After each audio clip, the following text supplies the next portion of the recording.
సిజేఐగా justice Surya Kant. కేంద్రానికి ప్రతిపాదించిన CJI BR Gavai. Supreme court 53వ ప్రధాన న్యాయమూర్తిగా జస్టిస్ సూర్యకాంత్ నియమితులు కానున్నారు. ప్రస్తుత సిజేఐ జస్టిస్ బిఆర్ గవాయ్ పదవీకాలం నవంబర్ 23తో ముగియనుంది.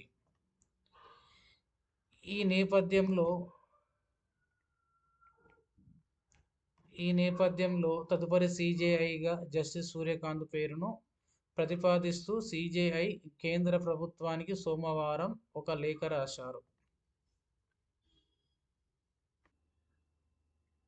సుప్రీంకోర్టు తదుపరి సిజేఐగా నవంబర్ 24న జస్టిస్ సూర్యకాంత్ ప్రమాణ స్వీకారం చేయనున్నారు. కాగా ఈ పదవిలో జస్టిస్ సూర్యకాంత్ 2027 ఫిబ్రవరి 9వ తేదీ వరకు సేవలందించనున్నారు. 2018 అక్టోబర్ 5న హిమాచల్ ప్రదేశ్ హైకోర్టు చీఫ్ జస్టిస్గా బాధ్యతలు చేపట్టారు.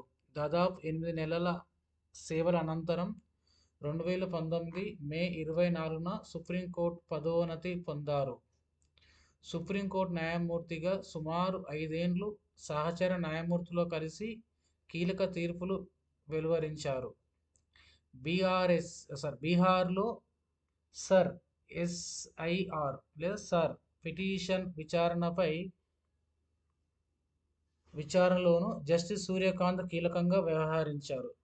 ప్రస్తుత దేశవ్యాప్తంగా జరుగుతున్న డిజిటల్ స్కామ్లపై వచ్చిన ఫిర్యాదును సుమోటోగా స్వీకరించి విచారణ జరుపుతున్నారు.